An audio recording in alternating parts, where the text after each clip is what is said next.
Ne možeš poznati deo dok ne poznaš celinu. Ko ne zna kola, ne može znati ni točak. Ko poznaje kola, poznaće i točak.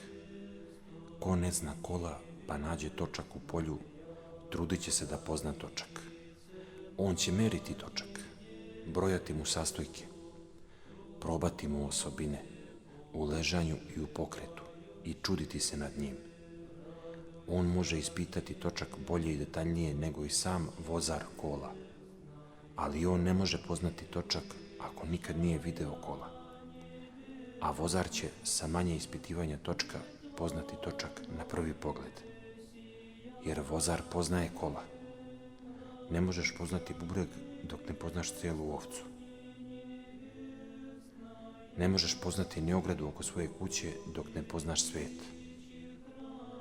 Kako li ćeš tek poznati čoveka dok ne poznaš jednu celinu više od sveta? Jednu celinu preko koje ni misli čovekove ne mogu ići dalje. Jer dokle se god prostiru misli čovekove, dotle se prostire čovek. Ne preskaču li i tvoje misli, Anatole, svaki dan i svaki čas ove granice i ograde Vasione?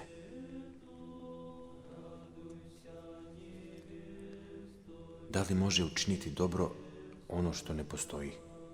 Gle, koliko je dobra učinio čovečanstvo u pakao, koliko je zlikovaca obratio u pokajnike, koliko grešnika u svetitelje, koliko zloumišljaja zadržao od odsvarenja.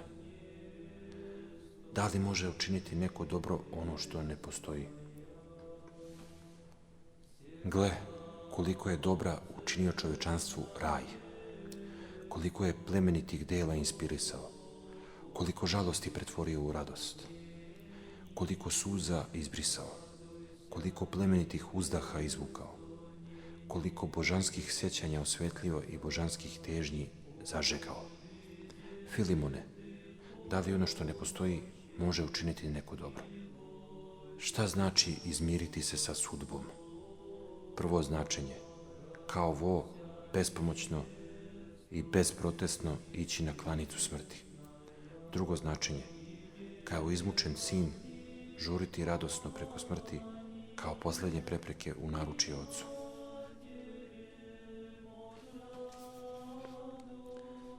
Kao što trešnja ne donosi ploda pre nego otrese cvet, tako ni čovek ne može doneti ploda duhovnog dok ne otrese sa sebe telesnu sujetu i spoljašnje kinđurenje. Ako begaš od Boga, on te neće juriti, ali će te čekati. Kojim god putem hodiš, srećeš Boga. No ako ne budeš poznao Boga pri susretu, tvoje putovanje pratit će čamotinja kao putovanje ka groblju. Na koja god vrata kucaš, Bog će ti otvoriti. Ako ti Bog ne otvori, nijedna ti se vrata neće otvoriti. Poznanje živoga Boga ima kao prvu grandioznu posljedicu nadmoć života nad smrću. Nepriznanje Boga ima kao prvu strašnu posljedicu nadmoć smrti nad životom. U prvom slučaju može se reći sve ovo svetlucanje života kroz tamu smrti završit će se jednim veličanstvenim požarom života u kome će smrt sagoreti.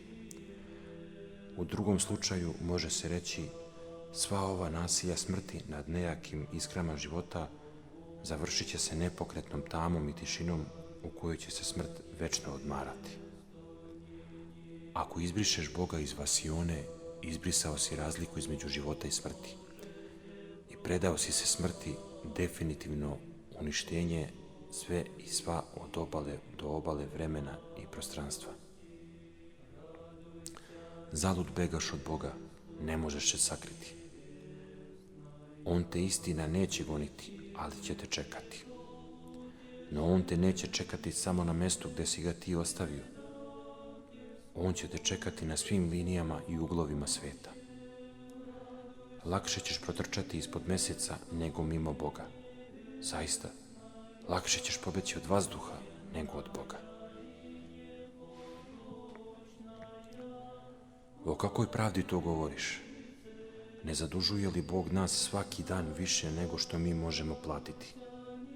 Pa ipak se Bog ne žali na naše nevraćanje. O kakvim zakonima govoriš? Ko nije u stanju ispuniti onaj minimum dužnosti što od njega zakoni traže, ne može se nazvati ni građaninom, još manje herojem, a najmanje svetiteljem. Jerusalimska klika na čelu sa Pilatom neće odgovarati za neispunjenje državnih zakona, ali će odgovarati za raspeće Boga. Kad čovjek ispuni sve zakone, onda može reći: dostigao sam životinju. Jer životinja precizno živi po određenoj joj zakonu. Ko nije dostigao životinju, kako će dostići Boga?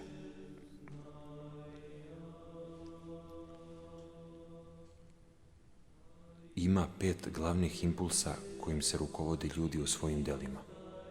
Lična dobit, rodbinska ili krvna veza, zakoni zajednice, savest i osjećanje prisustva živoga Boga. Prva 3 impulsa postoji kod životinja, pretposljednji kod mnogih ljudi, a posljednji kod nekih ljudi. Da se izrazimo vojničkim jezikom, 5. impuls je kao prva borbena linija koju kad čovjek izgubi, odstupa i pada u drugu borbenu liniju, odnosno na 4. impuls, koju kad čovjek izgubi, odstupa i pada u 3. borbenu liniju, odnosno na 3. impuls, koji kad čovjek izgubi, odstupa i pada u 4. borbenu liniju, odnosno na 2. impuls, koju kad čovjek izgubi, odstupa i pada u 5. borbenu liniju, odnosno u 1. impuls. Tako ide dekadenca čovjeka, dekadenca i propast. Velimo i propast, jer čovjek može izgubiti i posljednju borbenu liniju, odnosno i 1. impuls. I onda mu ništa ne preostaje do tupog indiferentizma prema svemu, očajanja i samoubistva. Kad neko odbaci Boga kao glavnu vrednost, onda mu priroda postaje glavna vrednost. Kad neko odbaci prirodu kao glavnu vrednost, onda mu kultura postaje glavna vrednost. Kad neko odbaci kulturu kao glavnu vrednost, onda mu pojedine grupe ljudi ili predmeta ili pojedini ljudi i pojedine stvari postaju glavna vrednost.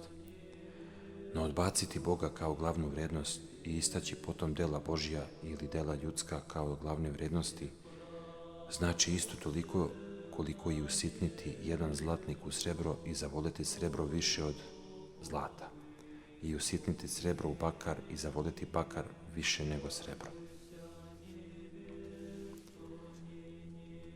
Dete živi u sezoni koja jeste.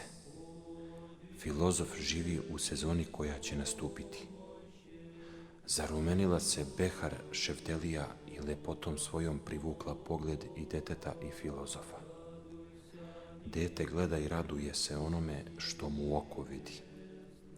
Filozof gleda mislima u drugu sezonu i na mestu behar Šeftelije s tugom posmatra suhi skeleton njen, po kome ne zuje pčele, no jesenja kuknjava vetra. Šta može razagnati oblak s čela filozofa?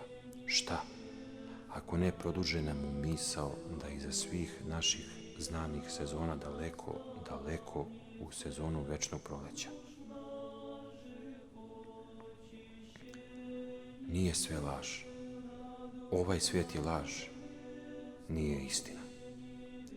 Ako je u ovom svijetu lisica laž, lav nije laž. Ako je zmija laž, vo, zar jeste? Ako je u ovom svijetu majmun gad, konj nije gad. Ako je skorpija gad, slavuj, zar jeste? Ako smatraš čovečanstvo menažerijom, ipak ćeš imati izbora. Ako ne želiš laž, imat ćeš društva.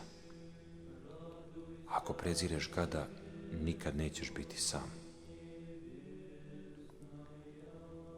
Kad sam razum pravi račun, srce se pretvara u plačljiv sunđer i briše.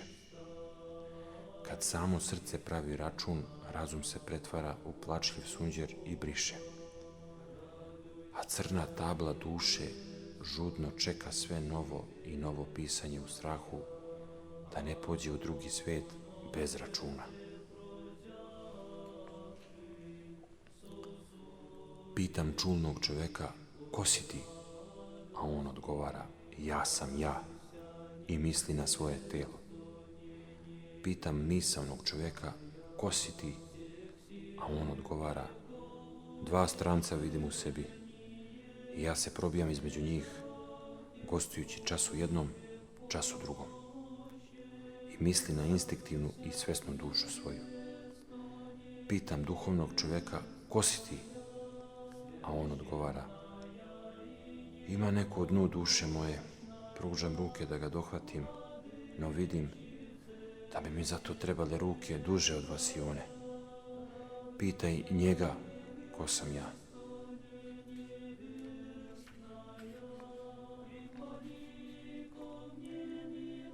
Sva prepirka dveju škola sastoji se u tome koje su oči slepe, spoljašnje ili unutrašnje.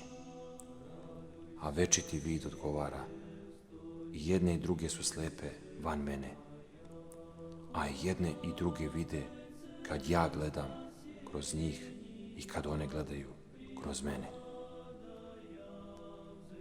Prepirka triju škola. Deist, teist ili pateist. Za verujuće ove riječi ne znače drugo do mesto sastanka sa Bogom. I zato baš one malo znače za njega, pošto je on uveren da gde god on odredi Bogu randevu, Bog je tu.